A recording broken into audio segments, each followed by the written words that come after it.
triste se oye la lluvia en los techos de cartón. Qué triste vive mi gente en las casas de cartón. Viene bajando el obrero, así arrastrando los pasos por el peso del sufrir. Mira que mucho sufrir, mira que pesa el sufrir. Arriba deja la mujer preñada, abajo está la ciudad y se pierde en su maraña. Hoy es lo mismo que ayer, es su vida sin mañana.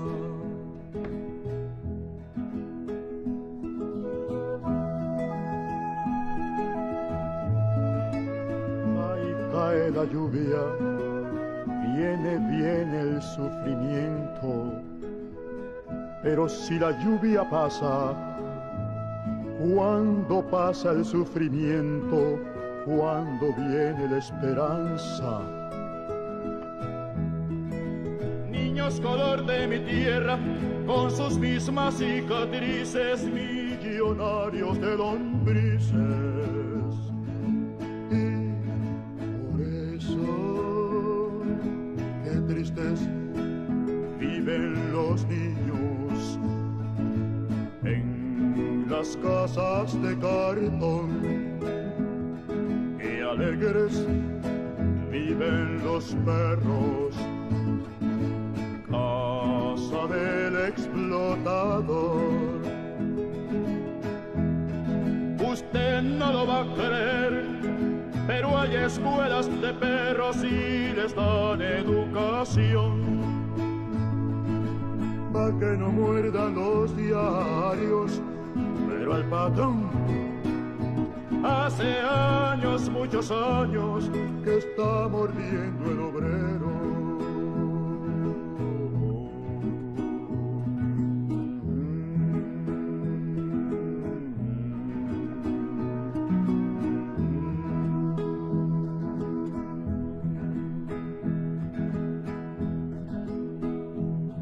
Qué triste se oye la lluvia en las casas de cartón. Patricio, te damos la bienvenida.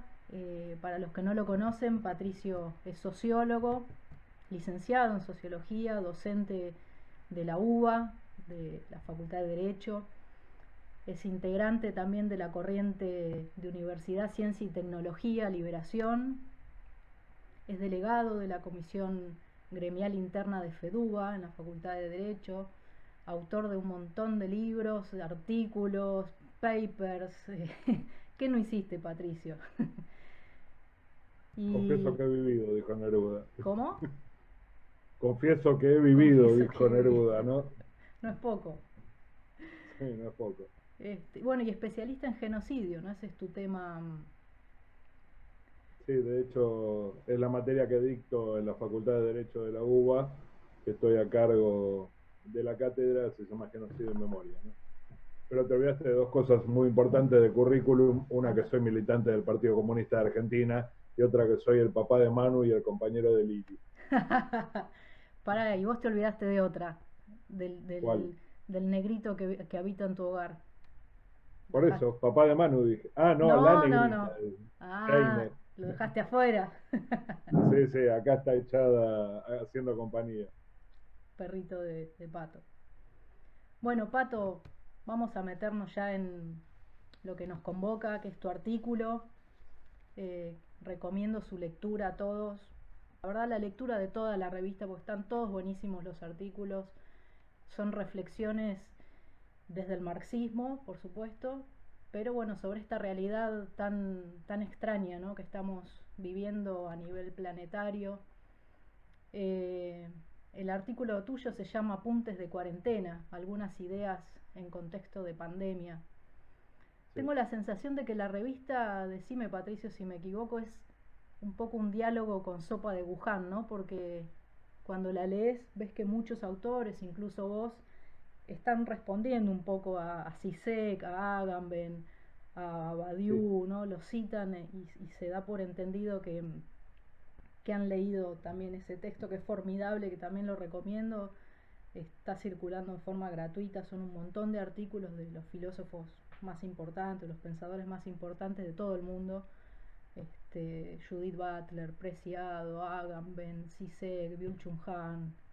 Bueno, es también una reflexión súper interesante, y todo este material nos ayuda a pensar mejor, ¿no? Me parece que, aunque no estemos de sí, sí, sí. acuerdo absolutamente con todo, nos ayuda a pensar un poco mejor. Patricio, Sí, decime.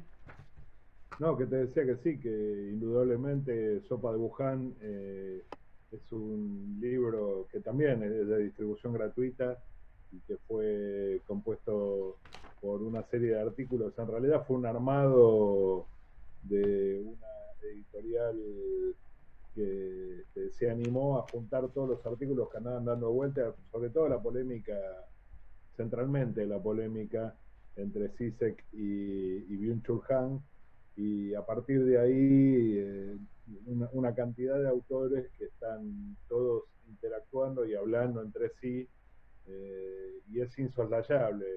Indudablemente la revista nuestra está buenísima, no porque sea nuestra revista y no en particular por este número que está buenísimo, porque suele estar buenísima, pero particularmente este número por la diversidad, ¿no? de aspectos, la multiplicidad de miradas y la cantidad de compañeros que estamos pensando en la profundidad, ¿no? de algunos de los análisis. Está muy buena por eso y recomendable, ¿no? Sí, y además es una Porque es un revista, aporte. está bien, ahora va a circular en PDF con todas las limitaciones y que es hincha leer en PDF, pero es una revista que en tiempos de normalidad, entre comillas, es muy linda. Además su Sí, formato, ¿no? Es una revista esa de hojas lindas, con fotos, con papel lindo, es una revista cuidada, es, este, no solo el contenido, sino también la forma, ¿no? Es una revista para regalar, para leer, para tener. Es un trabajo tal muy, cual. muy valioso. Tal cual, tal cual. Y hecha con mucho cariño, ¿no? Por Claro, parte de todos, los que escribimos, los que la editan, de todo el colectivo. Hay mucho cuerpo puesto en esa tal revista, cual. ¿no? Por eso sale Patricio, así. entrando en tu artículo, Sí, vos hablás, eh, te cito, decís: la responsabilidad por la aparición y diseminación de pandemias se debe en primer lugar a la propia acción de las sociedades contemporáneas, particularmente del capitalismo contemporáneo.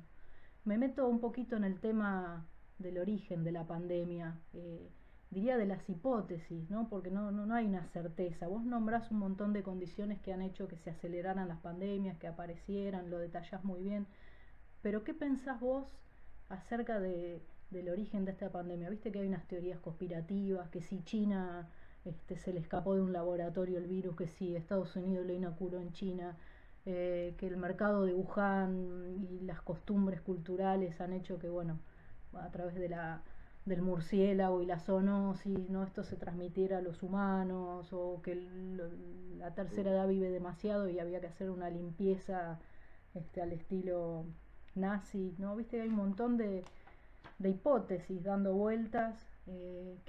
¿Hacia cuál te inclinas vos? ¿Qué pensás? mira, como vos decís, hay muchas hipótesis y es muy difícil ubicar exactamente cuál fue el origen de esto. Yo me inclino por ahí a pensar en la idea lo digo de hecho entre las condiciones, ¿no? Un salto evolutivo del virus, del, del, este virus H1N1, que tiene distintas mutaciones y que cada tanto una nueva mutación se expande hacia los humanos, ¿no? Si me pusiera un poco en conspiranoico, diría que este virus tiene muchas características que son afines al discurso neoliberal. Recordemos, por ejemplo, el discurso de Christine Lagarde diciendo de que los viejos viven demasiado tiempo, ¿no? Y esto impacta de lleno sobre las poblaciones mayores a los 60 años. Por otro lado, sabemos también de la salud transformada en una mercancía y sobre todo en el capitalismo desfinanciando a los estados y cargando en la salud privada, que la salud privada suele ser esquiva con las enfermedades preexistentes, digamos, ¿no? En el caso de estas enfermedades que son agravantes, ¿no? O condicionantes para el virus, aquellas poblaciones que son portadores de enfermedades de riesgo, también impacta sobre estos sectores disminuyendo esas poblaciones y disminuyendo esta carga o este gasto, como lo dicen los neoliberales, posible del Estado en enfermedades que son crónicas, etcétera, ¿no? Digo, lleno a lo conspiranoico y por otro lado también tomando en cuenta que unas semanas antes de la aparición del virus en Wuhan hubo 10.000 soldados del ejército norteamericano que estuvieron haciendo maniobras justamente en Wuhan, y algunos compañeros también que plantean, creo haber recordado en estos momentos, lo leí hace rato, pero el texto de Estela Caloni en Cuadernos, que habla de que Wuhan está en una zona central de China y que la diseminación del virus en esa zona se diseminaría rápidamente por China, ¿no? O sea, yo no lo conspiranoico, uno podría decir, hay antecedentes, por otro lado, de Estados Unidos en estas cosas, pero yo me inclino más a pensar que por las propias características, calentamiento global, también recordemos que Estados Unidos es un país que no firmó los protocolos de Kioto, con lo cual uno diría, si es natural, indirectamente Estados Unidos también estaría jodiendo ahí. Sabemos que el principal, aunque parezca raro, ¿no? El principal elemento que impacta en el calentamiento global es la ganadería norteamericana y la forma de explotación del ganado, sobre todo en el mercado de hamburguesas, ¿no? Mayores consumidores del mundo. Aunque parezca raro, ¿no? El gas metano de la flatulencia de las vacas es la principal fuente de calentamiento global.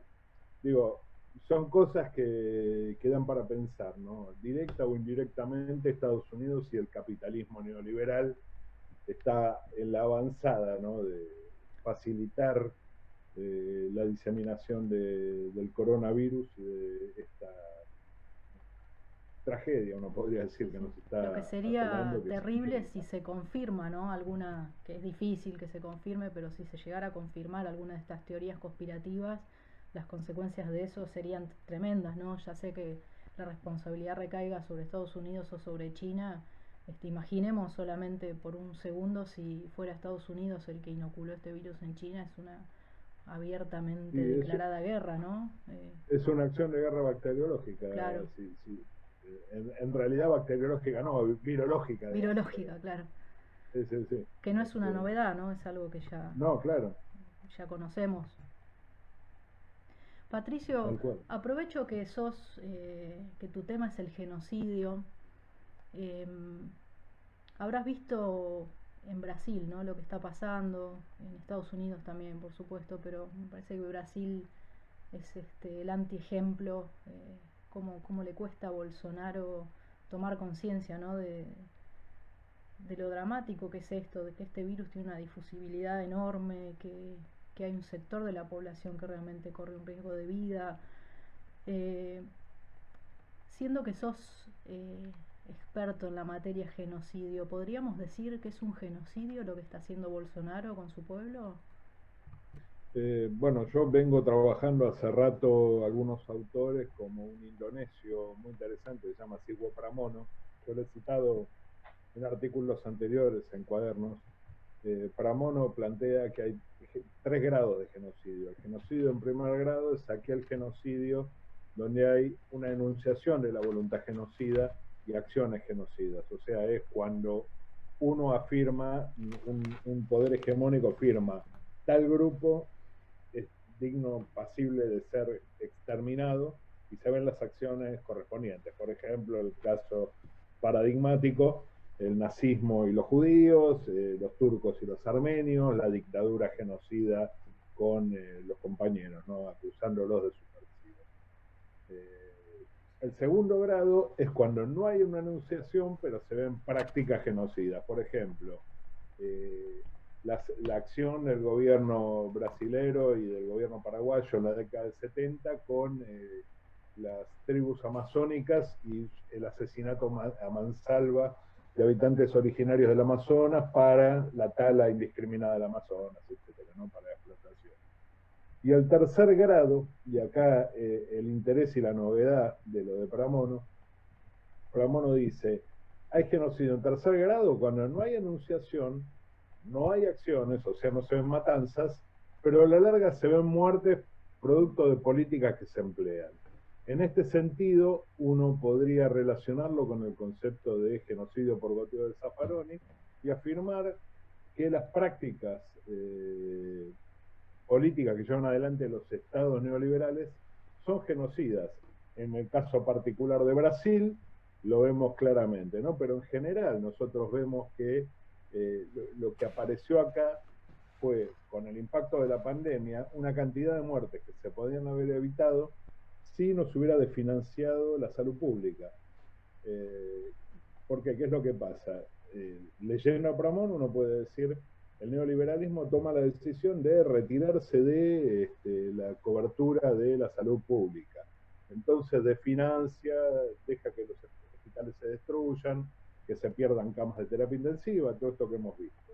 Entonces, cuando llega una pandemia como esta, de rápido contagio, hace un pico y no hay la cantidad de camas suficientes para todos. Entonces tiene que llegarse a la situación de lo que está pasando por ahí en España o en Italia, donde los médicos de terapia intensiva tienen que elegir en términos de, me gustaría buscar aquí una cita que tengo de un autor neoliberal, que es Friedrich von Hayek, que en un texto de 1988 llamado La vanidad mortal, los errores del socialismo, él afirma lo que uno podría ver que hoy ocurre directamente en las terapias intensivas de los países centrales donde hay saturación de casos, ¿no? Dice von Hayek, si bien no existe una simple relación cuantitativa entre la preservación de vidas humanas y la acción económica, no debe de infravalorarse la importancia de los últimos efectos de orden del mercado. Cuestión que merece algunos comentarios adicionales. Cuando se trata de sacrificar unas pocas vidas en aras de muchas otras, no debe olvidarse que por lo general aquellas corresponden a seres desconocidos. Aunque nos desagrada enfrentarnos con los hechos, continuamente nos vemos obligados a adoptar tales decisiones. En las decisiones públicas o privadas, las desconocidas vidas individuales no constituyen valores absolutos. Ahora bien, la exigencia de salvar el mayor número de vidas no significa que todas las vidas sean igualmente importantes. Puede ser importante salvar la vida de un médico, más importante salvar la vida de un médico que la de un herido.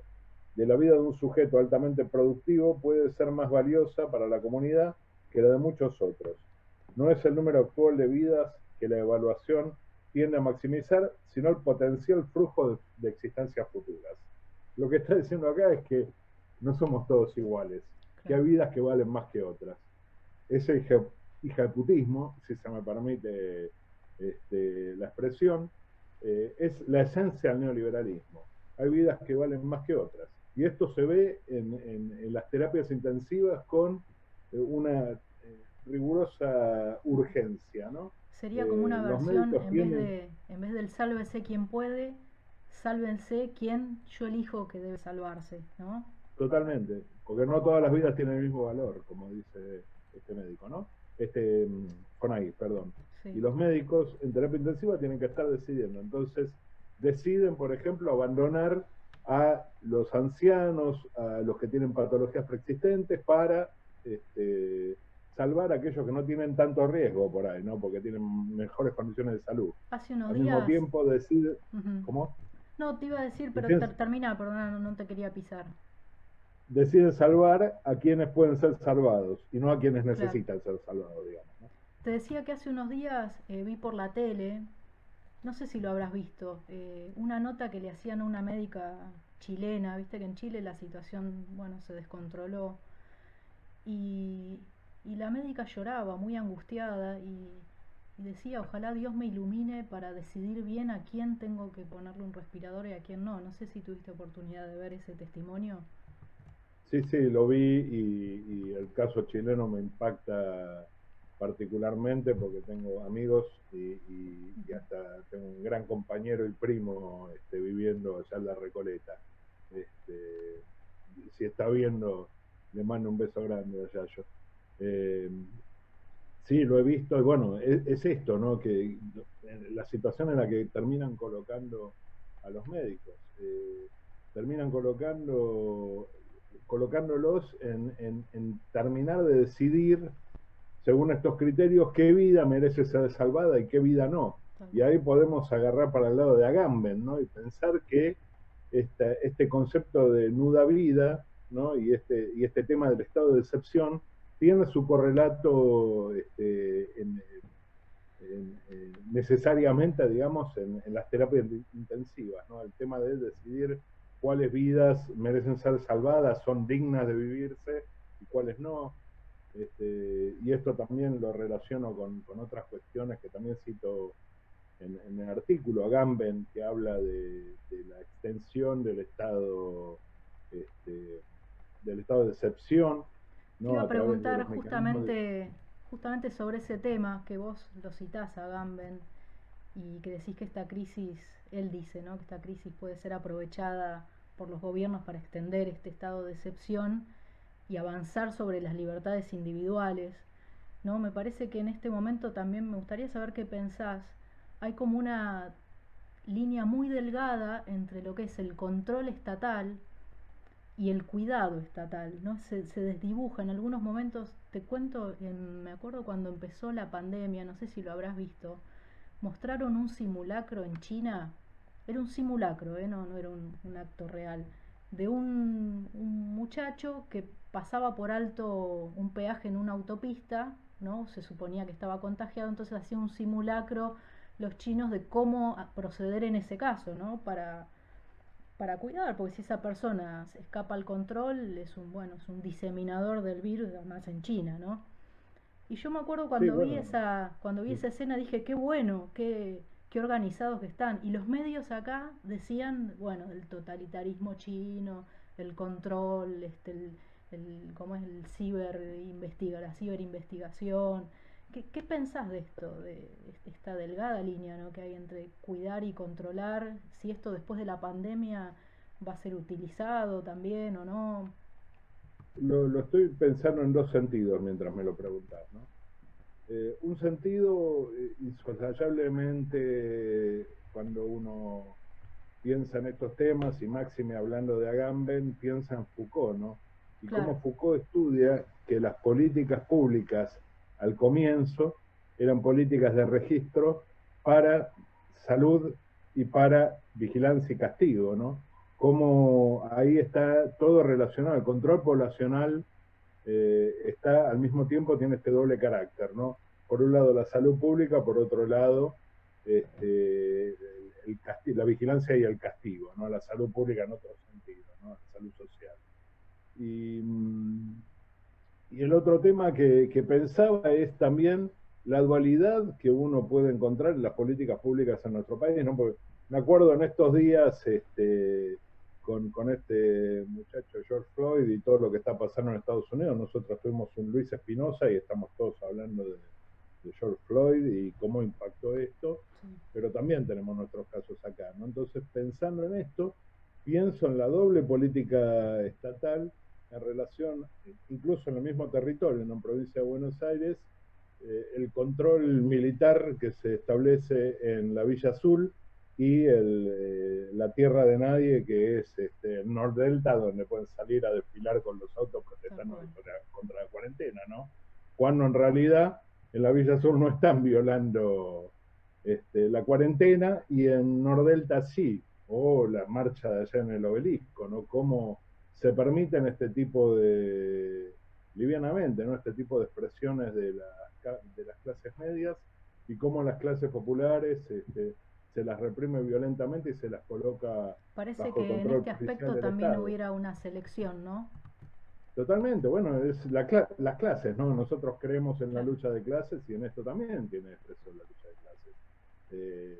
El comportamiento con las clases medias es uno, el comportamiento con las clases bajas es otro. Patricio, Podríamos hablar y de muchas otras cosas, ya ¿no? que mencionás esto de Villa Azul, me interesa mucho tu opinión, insisto, vos sos un especialista en genocidio, tu opinión sobre los dichos de Sebrelli, comparando la Villa Azul con el gueto de Varsovia. Sí, bueno, los dichos de Sebrelli que se pueden relacionar con los dichos de Maximiliano Guerra también. Eh, son, eh, son expresiones clasistas que no tienen el mínimo asidero, ¿no? En el gueto de Varsovia, la población judía estaba encerrada y abandonada al hambre y a las enfermedades endémicas. Para que tengamos una idea de lo que estamos hablando, la población del gueto de Varsovia en el momento de máxima expansión del gueto era 500.000 de personas hacinadas en un área de 30 manzanas, y en ese momento la gente estaba muriendo a razón de 1.500 personas por día. O sea, ¿de qué estamos hablando? Comparamos eso con el gueto de Varsovia, ¿no? Un encierro sanitario, por otro lado, que no es un encierro en todo caso, sino se coarta la circulación. De todas maneras, también estoy pensando en la clase que di el miércoles en mi materia, que toqué estos temas, no precisamente por casualidad, y decía que hay una tendencia también en el Estado, incluso en este Estado nacional y popular, a pensar que el peligro proviene de determinadas zonas y de determinados sujetos sociales, ¿no?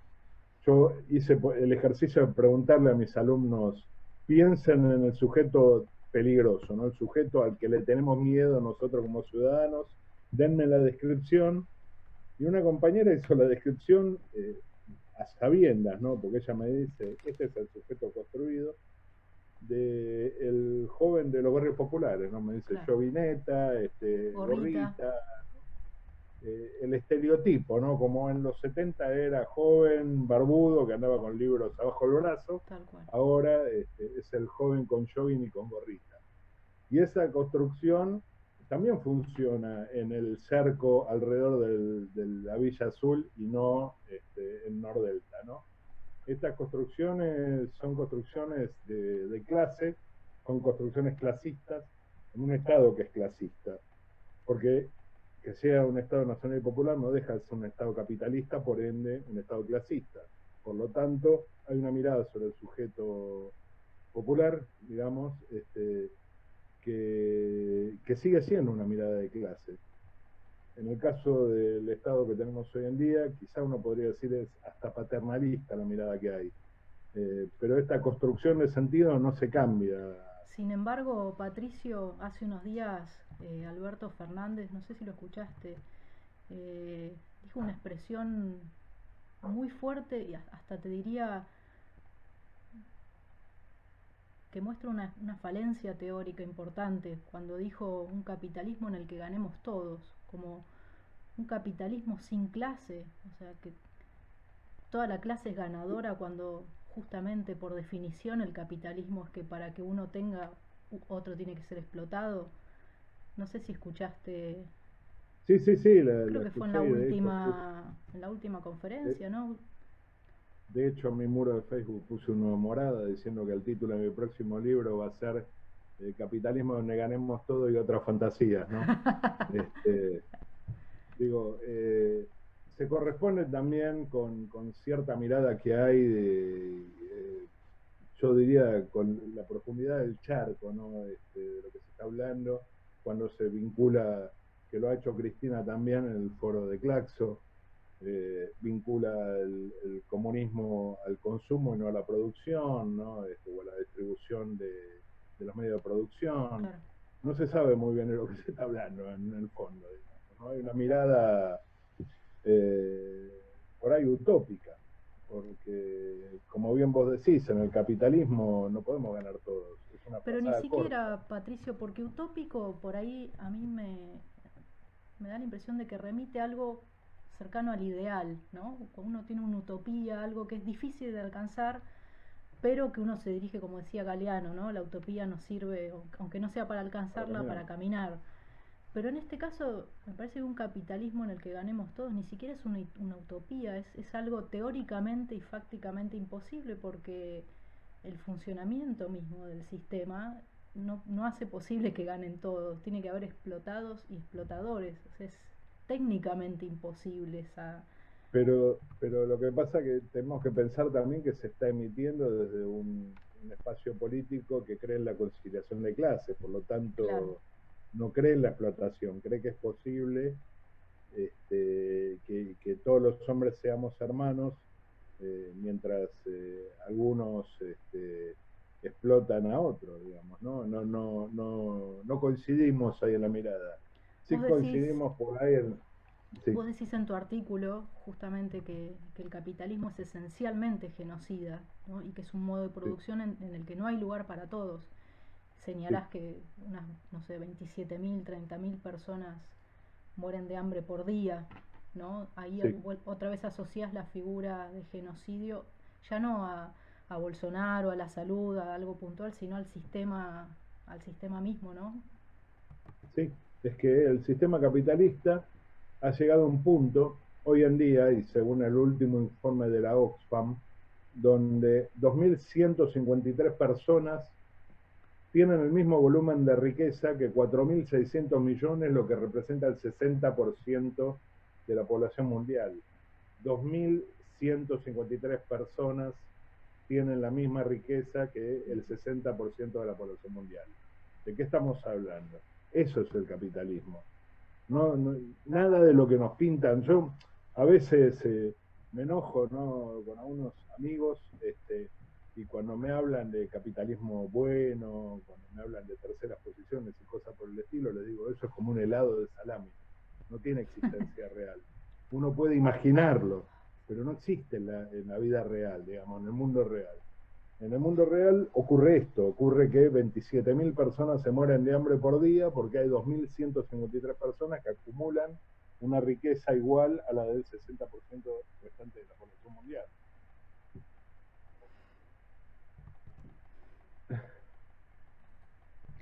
Patricio, ¿y a quién le hacemos Sí, juicio por este genocidio? bueno, ese es un gran problema, ¿no? Porque los No sé estados, si viste una película que se llama Juicio a Dios, la habrás visto, una sí, película muy vieja sí, sí.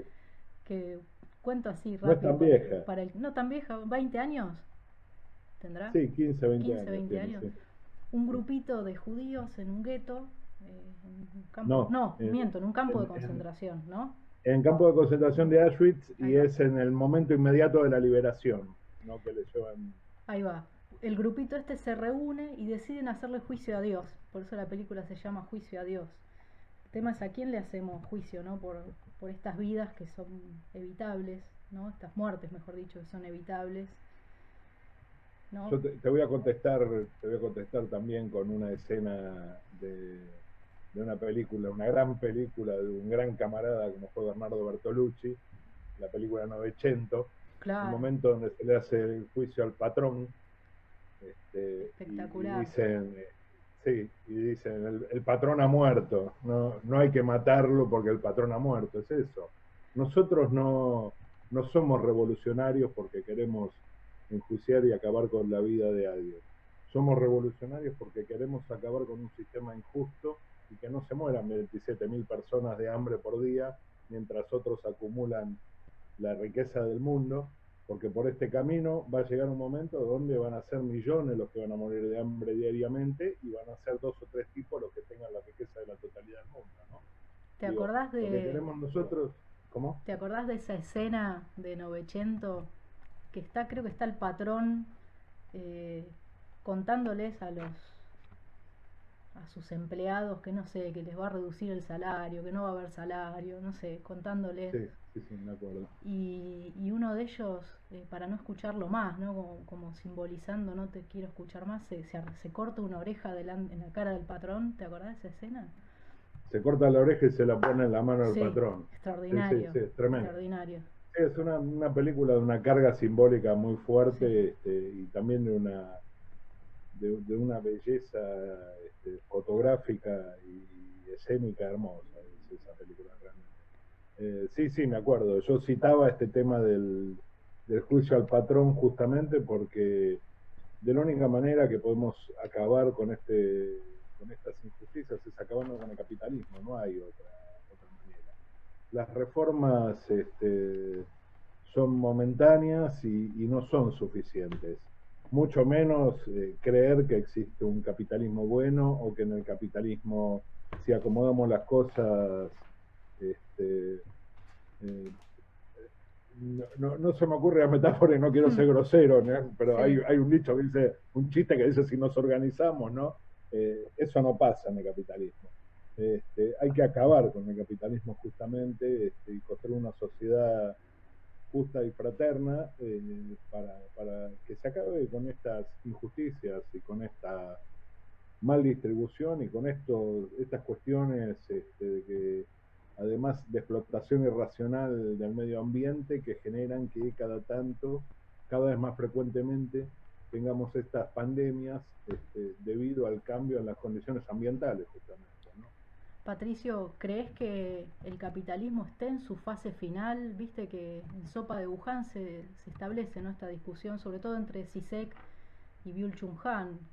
Zizek, hablando de películas, que venimos hablando de películas, Sí, cita a sí, Kill sí. Bill, ¿no? Y dice algo así como que esta pandemia va a ser un golpe al estilo Kill Bill al capitalismo, y por otro lado Byul-Chul Han dice, no, todo lo contrario, esta pandemia va a profundizar muchísimo más el individualismo y el capitalismo.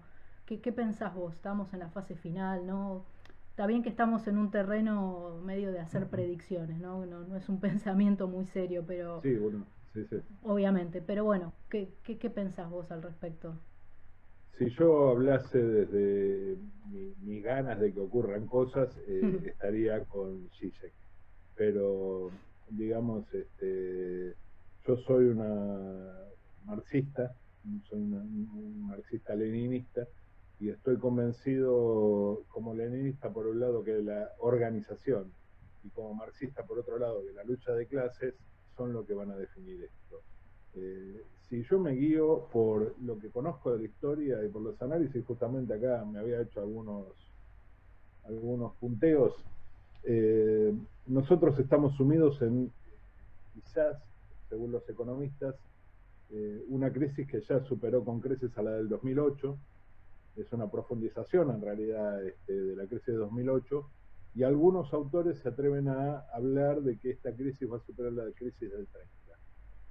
John Holloway, en un texto de hace casi 30 años, afirma que salir de la crisis del 30 a la humanidad le costó 50 millones de muertos, la Segunda Guerra Mundial, ¿no?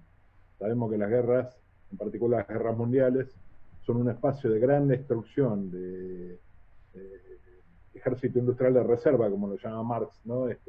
Desocupados, que generó la crisis, y de medios de producción, por otro lado, porque se destruyen fábricas, se destruyen infraestructura, etcétera, ¿no? Y todo eso después, el boom de la posguerra fue reponer todo eso que se rompió en realidad.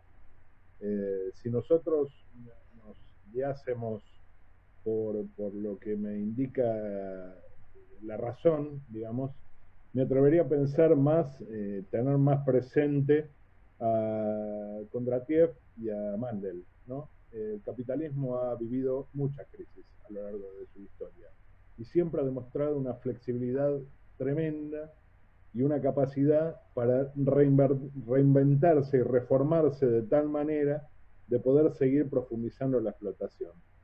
Eh, si me guío por la razón, yo diría, si no somos capaces de construir una herramienta revolucionaria a escala internacional y no somos capaces de construir hegemonía y ganar la lucha ideológica y política para quebrar definitivamente al capitalismo, ningún virus mató al capitalismo, ¿no? Incluso el propio Atilio creo que es el que habla de la pandemia de la gripe española y cómo el capitalismo sobrevivió a la gripe española y a la crisis del 30 posteriormente, ¿no?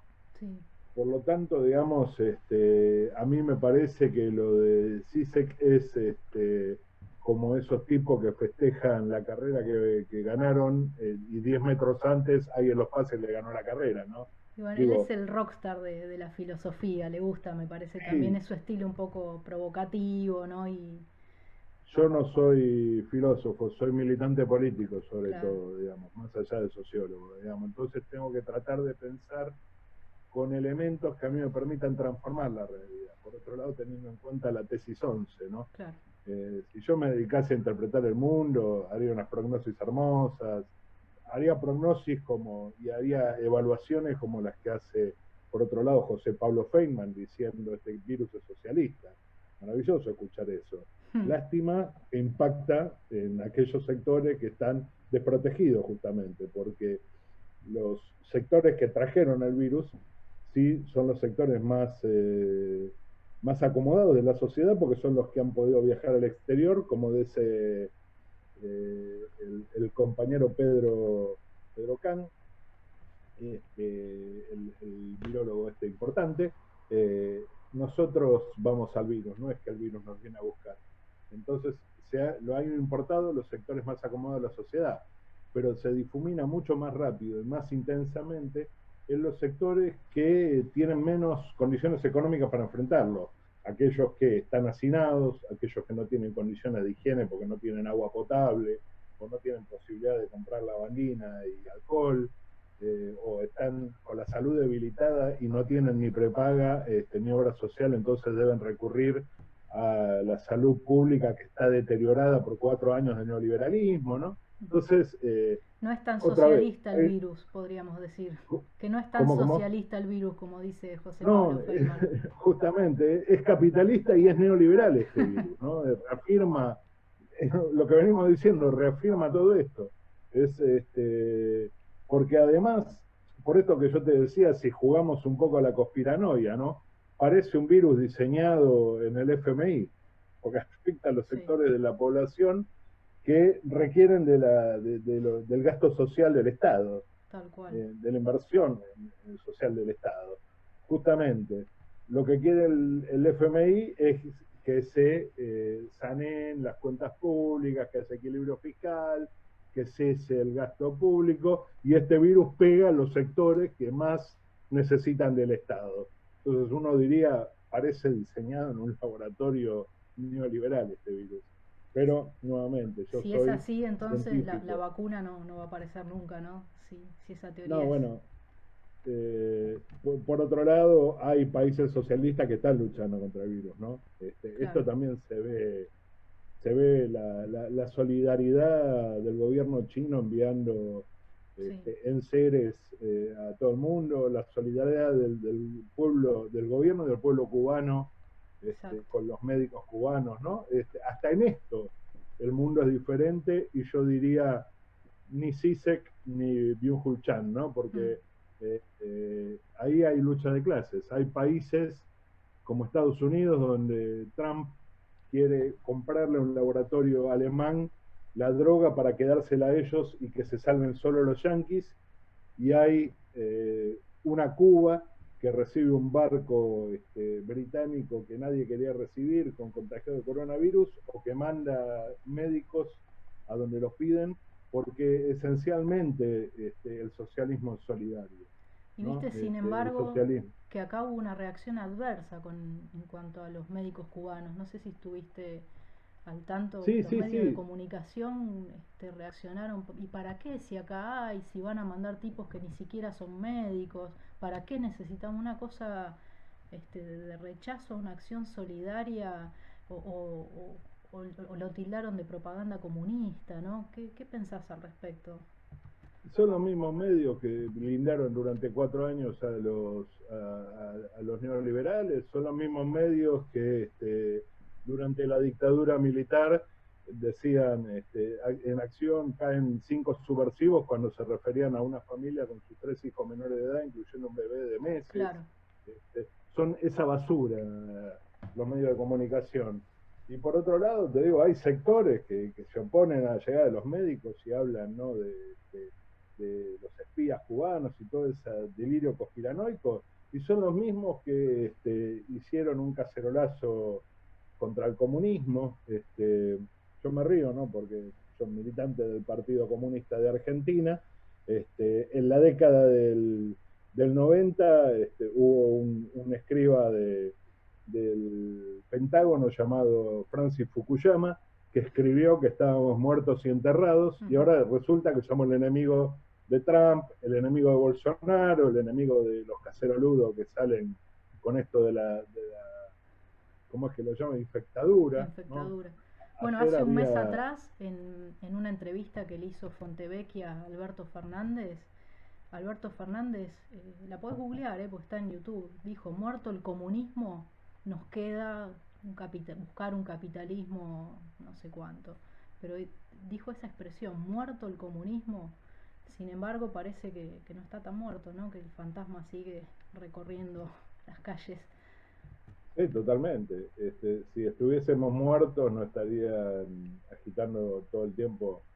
Es curioso, ¿no? Porque los anticomunistas son los que agitan el fantasma del comunismo, ¿no? Ujú.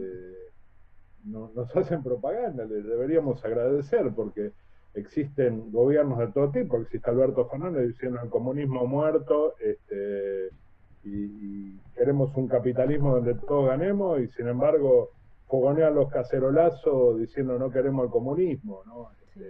Es como que la oposición más cerrada, conformada además por estos muchachos. Yo no entiendo muy bien estos muchachos que son liberales libertarios, ¿no? Es como una especie de contradicción, Sí. aunque si uno leyó un poquito y sabe esto de la anarquía, de la libre concurrencia del capitalismo, entiende que el liberalismo libertario viene por ese lado. Son de la escuela del capitalismo en el que ganamos todos. Sí, tal cual, Van tal a la cual. misma escuela. Sí, tal cual. Lo curioso es que coinciden con militantes del neonazismo, ¿no? Y gente que es realmente un corso, con perdón de los buenos corsos, digamos, ¿no? Pero es realmente un corso de gorda, lo que uno ve en el Obelisco. Hasta ese muchacho Sí, sí. diciendo que se movilizaba porque hacía 80 días Sí. que no podía ponerla, como dijo él, cuando hace 70 que está la... Entonces el problema no es la cuarentena, ¿viste? Anda a terapia y recibe terapia, ¿qué querés que te diga? Son los números el problema. Claro, hay algo que no cierra ahí. Digo, poner un poco de humor, ¿no? En realidad estas movilizaciones son como las movilizaciones en la época de Cristina, donde se movilizaba desde aquel que decía no puedo sacar mis divisas al exterior, hasta aquel muchacho que decía no puedo viajar a Uruguay, o el que decía por qué tengo que tomar en Starbucks con los vasitos de plástico comunes y no con... ¿no? Un, un, un espacio de expresión de gente que está disconforme con distintos aspectos de la vida, y que encuentra ese espacio para expresar su disconformidad echándole la culpa a alguien. Lo Patricio, que lo y reúne es eso. ahora que entramos en este terreno más de la cuarentena y lo personal, ¿no? Vos citabas a este muchacho.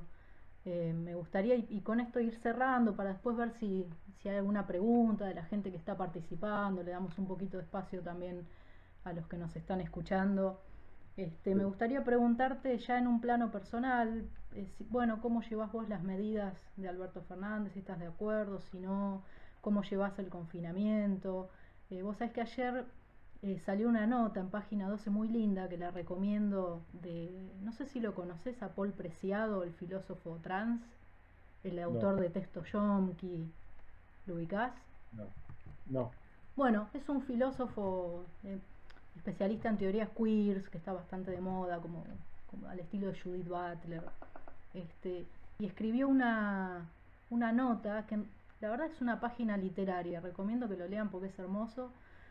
Y él cuenta que se enfermó el 11 de marzo, creo que dice que se enfermó de un virus, no aclara de cuál, pero se sobreentiende que de coronavirus, que estuvo, bueno, una semana solo, encerrado, con fiebre, con mucha ansiedad, que decidió por 2 días cortar con internet, con las noticias, porque lo enfermaban más todavía, y que en esa especie de fiebre, delirio, él habla del temor a morir solo. A mí me parece una por ahí de las tragedias más grandes de esta pandemia, ¿no? El hecho de, es una enfermedad que hace que muera solo, el que se contagia y tiene que ir a terapia intensiva y no la puede superar, no puede estar acompañado de sus seres queridos. Eso me parece que, a la par de lo económico y todos los trastornos que está trayendo, me parece que ese es uno de los puntos más dolorosos, ¿no?, de esto que estamos pasando. Y cuenta, bueno, Paul Preciado, que en esa desesperación de morir solo, de enfermarse, del confinamiento, la fiebre, la ansiedad, decide escribirle una carta a su ex, ¿viste? Esos momentos de desesperación, como que se está por acabar el mundo, y le escribe una carta en papel blanco, ¿no?, al estilo antiguo. Bueno, la termina de escribir y se pone los zapatos, los guantes, el barbijo, ¿no?, el alcohol, todas las medidas protocolares, y desciende al hall de su edificio, ¿no? Y bueno, y no les voy a contar el final para no spoilearlo, porque es muy hermoso y muy romántico, pero te decía, en este plano más personal ya, ¿no? ¿Cómo estás llevando esto? ¿Qué pensás de las medidas? ¿Cómo te sentís vos en lo personal?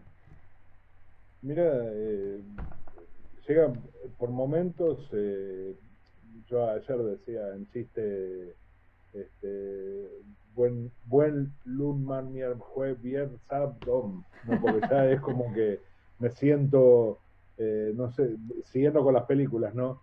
Hay una película con Bill Murray, el protagonista, y Andy McDowell, que se llama The Groundhog Day, o El Día de la Marmota, Ah, sí, traducido, ¿no? sí, claro, sí, la vi. Que el tipo se levanta y todos los días son distintos, pero es el mismo día, Sí, ¿no?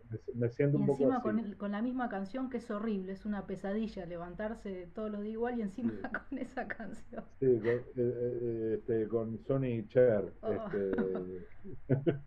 I Got You, Babe. sí, Eh, no, digo, yo entiendo también que esto es como una prueba de fuego. Acá estoy,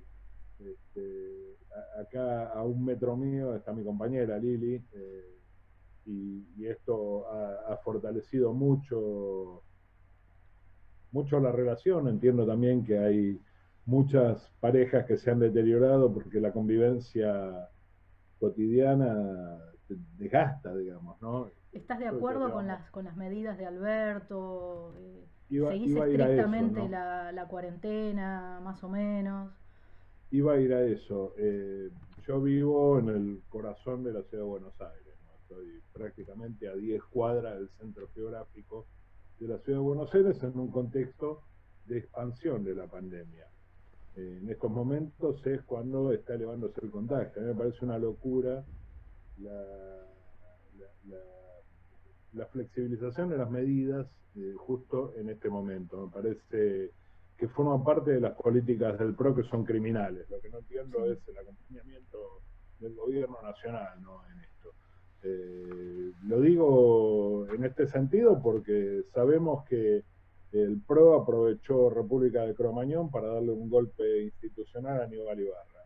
Aprovechó la tragedia de Once para aumentar la popularidad de la ciudad de Buenos Aires y consolidar su dominio aquí en esta ciudad, y aprovechó el suicidio del fiscal Nisman, lo transformó en un asesinato y lo utilizó políticamente, y nosotros sabemos que cada vez que lo necesitaba lo sacaba del freezer lo desfrizaba y cuando no lo necesitaba más lo volvía a frizar al pobre fiscal, ¿no? Usándolo todo el tiempo, que es una política justamente en estos días se estaba escribiendo que uno podría definir como tanática, ¿no? Basada en el Sí. tánatos, en la muerte, la política del PRO. Y también al mismo tiempo entiendo que hay sectores que no la están pasando bien, digo. Aquellos que reciben la ayuda del Estado, 10.000 pesos, no te sientas nada. O más familias numerarias, ¿no? Como suelen ser las familias de los barrios populares. Por otro lado, hay todo otro grupo de gente también, entre ellos muchos amigos y camaradas, que les impacta directamente en lo personal, porque en este sentido también voy a citar un texto que leí hace muchos años, cuando todavía tenía pelo, en la facultad, cuando yo era estudiante, en Sociología Sistemática leemos un texto de Klaus Offe. Offe es un marxista alemán, tercera generación de Escuela de Frankfurt. Tiene un texto muy lindo que se llama Las dos lógicas de la acción colectiva. Offe dice, el burgués puede elegir accionar colectivamente o no, porque ya tiene poder acumulado. El poder que tiene acumulado es el trabajo muerto producido por generaciones anteriores, su capital. Eso le da poder, poder de negociación, ¿no? Mientras que el obrero, el trabajador, necesita necesariamente, valga la redundancia, estar organizado en forma colectiva. Hoy es un momento donde estamos desarticulados. Sobre todo, yo formo parte de la Comisión Gremial Interna, soy delegado de la Comisión Gremial Interna de FEDUBA de la Facultad de Derecho, y estamos desarticulados porque las reuniones que hacemos son virtuales, no podemos tomar medidas con mucha efectividad. Por otro lado, se han deteriorado mucho las condiciones de trabajo porque se han borrado el límite de los horarios. Sí. Hay un incremento de la extracción de la plusvalía absoluta porque hay un incremento en los horarios de trabajo, hay una invasión de las herramientas tecnológicas personales por parte de los empleadores porque no han entregado en su gran mayoría a los trabajadores los medios tecnológicos para que los trabajadores se conecten, por lo tanto están a disposición de la patronal todo el tiempo. Una serie de condiciones se crean que debilitan la posibilidad de la acción colectiva de los trabajadores. Por lo tanto, hoy vemos abusos violentos por parte de las patronales, como reducciones compulsivas de salarios, como despidos injustificados, una serie de cuestiones, y no vemos un Estado realmente, por lo menos yo personalmente voy a hablar, no veo un Estado que esté a la altura de las necesidades. No se sanciona a las empresas, no se ponen límites reales, las empresas se cagan en los límites, las amenazas del Estado porque saben que no van a ser llevadas adelante Se nunca. patea para adelante el impuesto a las grandes fortunas, ¿no? Bueno, que el Congreso decida. Totalmente, mientras se ajusta la jubilación, por otro lado, ¿no? Porque hay una ley de Macri que ya impactaba sobre el ajuste automático de las jubilaciones, que lo redujo a un 10%, y Alberto no está aplicando esa ley, está aplicando ahora un aumento del 6.1% en las jubilaciones, lo cual genera ciertos indicios que con el jarabe de pico decimos que queremos un capitalismo donde ganen todos y las acciones concretas muestran otra cosa, ¿no? Siempre le digo a mis alumnos esto, hay que analizar y poner en contraposición lo que enuncia el sujeto y las acciones del sujeto, ¿no? Las acciones son los que marcan la política del sujeto. Patricio, acá te saludan Marta y Chapu, te felicitan por el título, camarada, nos dicen que les gustó la charla. Marquito Sierra, fotógrafo, Silvia Modeleski, saludan. Marcelo Rodríguez, un abrazo grande, Marce, que es el secretario de redacción de Cuadernos Marxistas. Recordamos Hasta que ahora todos amigos. ahora todo, sí. Acuérdense que hicimos un link hace un ratito para que puedan descargar desde esta misma página del CESMA la revista en formato PDF, en forma gratuita, y si no, desde el sitio web del CESMA, que es el cesma.com. Bájenla, compártanla. Excelente actividad, felicitaciones Melisa, un abrazo grande.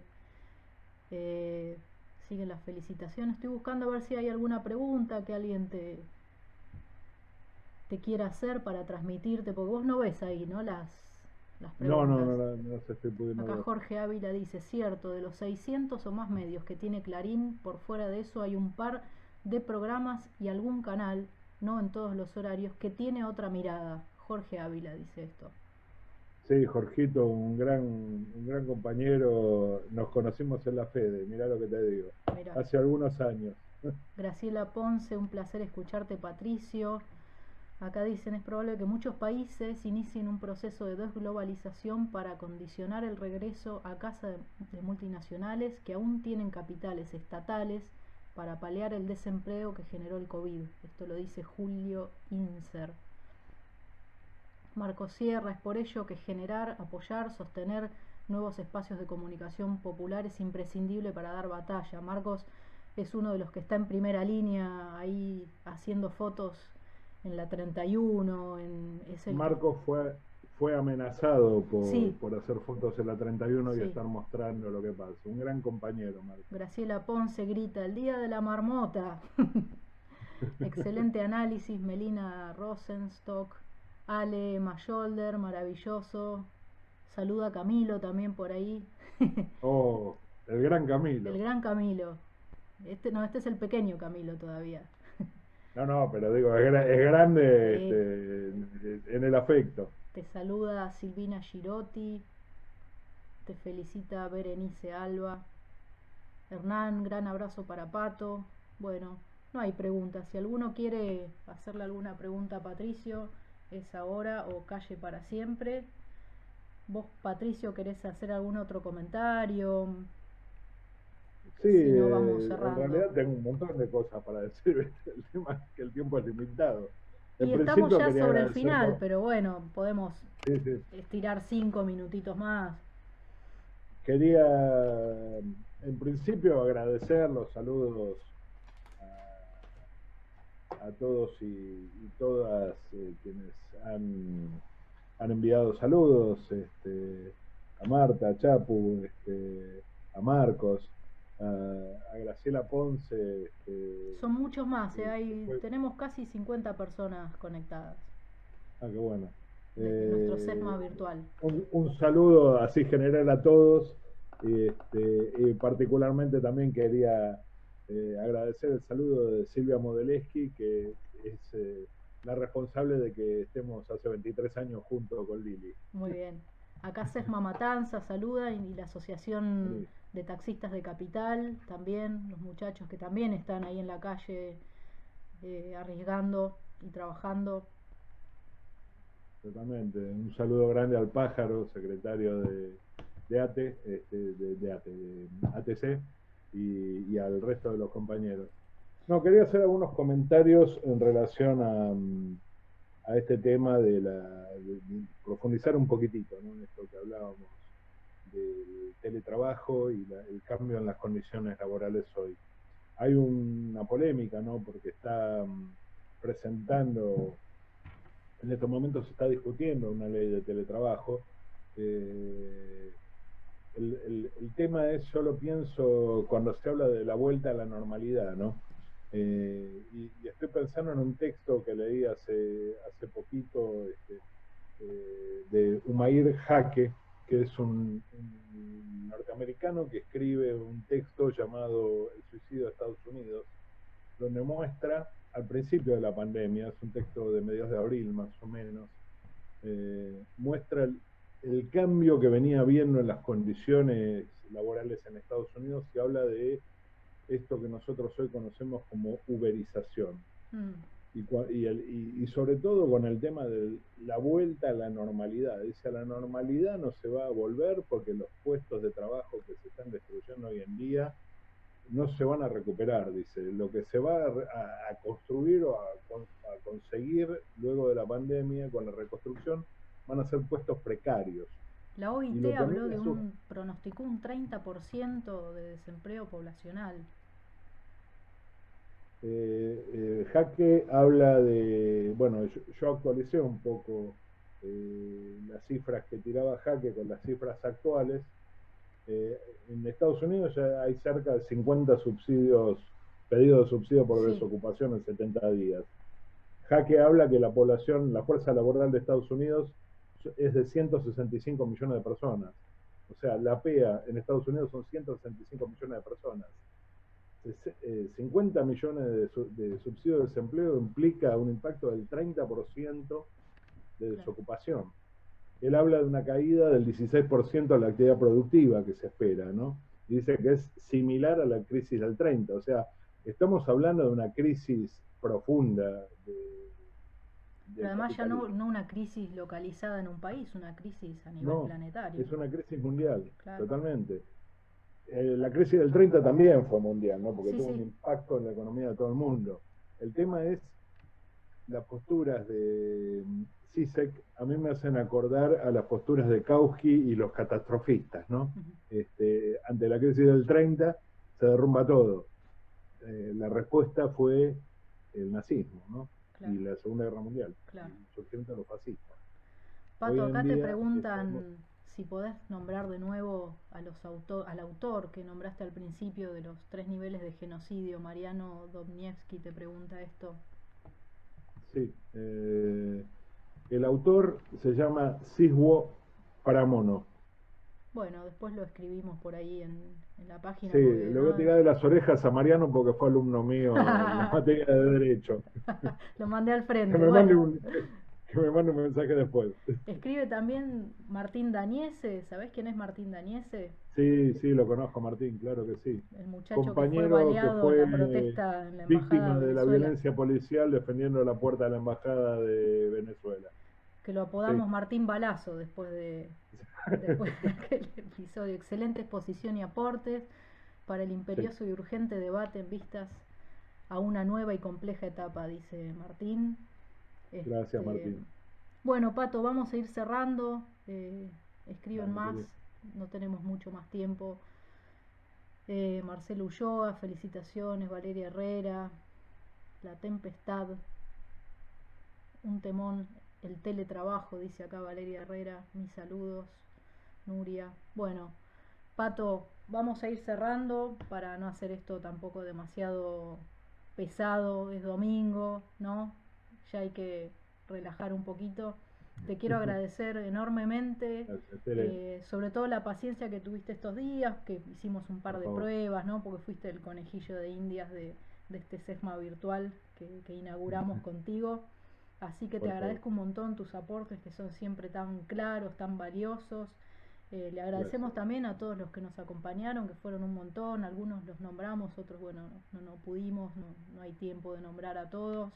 Sí quiero también agradecer a nuestro copiloto silencioso, Jan, que hizo toda la producción Gracias, Jan. ejecutiva, los banners, los logos, viste que es hermoso como se está viendo, le puso una dedicación espectacular. Así que bueno, ojalá que nos Te voy a reencontremos. pedir 2 minutitos para pasar Sí, un chivo. decí. Este miércoles 10, si mal no recuerdo, a las 10 de la mañana, va a haber una actividad con el ex juez Sergio Moro, el golpista, el que Sí. favoreció el golpe de Estado en Venezuela, en Brasil, y el triunfo de Bolsonaro. Iba a estar en la Facultad de Derecho de la UBA, pero por la acción y la respuesta que impulsamos, no va a estar, y ahora se va a hacer la actividad por la Universidad Nacional del Litoral y por otras universidades. El mismo 10 a las 18 horas, por la Corriente de Liberación, nosotros vamos a hacer una actividad que voy a coordinar yo en repudio, y el título central va a ser Lawfare, la corrupción y la lucha contra la democracia y el Estado de Derecho, que es casi el título de ellos, pero dado vuelta. Ahí en esa mesa van a estar Alejandra Gil Carbó, Eduardo Barcesat y José Schulman. Así que los y las invito a que por la página de Liberación nos sigan. Buenísimo. Y también, ¿sabés qué? Vamos a subir esta charla a YouTube para los que por ahí no tengan Facebook, no hayan podido verla hoy y tengan ganas de escuchar un rato. La vamos, capaz esta misma noche o mañana, entre hoy y mañana, la vamos a estar subiendo a YouTube. Y acuérdense que la revista Cuadernos Marxistas se puede descargar desde esta misma página o desde el sitio web del SESMA, que es elsesma.com. Léanla, compártanla, nos va a ayudar a pensar mejor toda esta realidad. Gracias, Pato, y nos vemos ojalá que muy pronto. Sí, esperemos que sí. Gracias, Tere, y un saludo grande a Jan. Un saludo a todos por allá.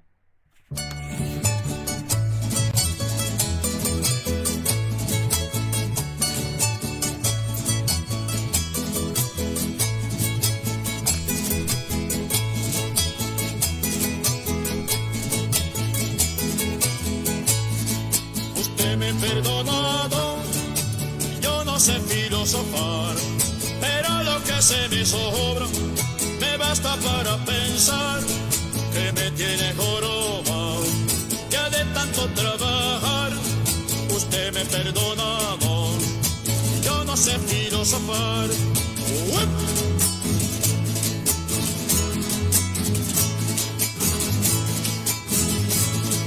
Yo soy quien levanta el sol, yo soy quien acuesta el sol.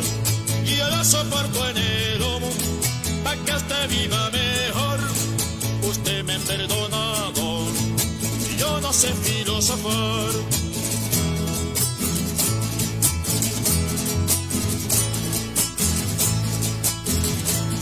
Trabajar y trabajar, y no me alcanza ni pa'l sudor. De tanto tragar el humo, tengo humo en el corazón. Usted me ha perdonado, y su alta saciedad, yo me voy con los muchachos, carajo, a hacer la revolución. Usted me ha perdonado, y yo no sé filosofar.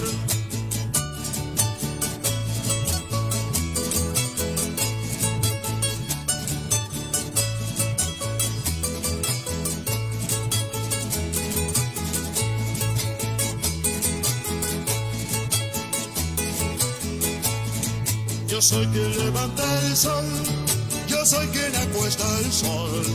Y yo lo soporto en el lomo, pa' que usted viva mejor.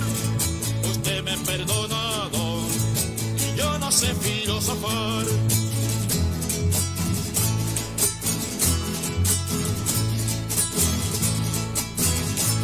Trabajar y trabajar, y no me alcanza ni pa'l sudor.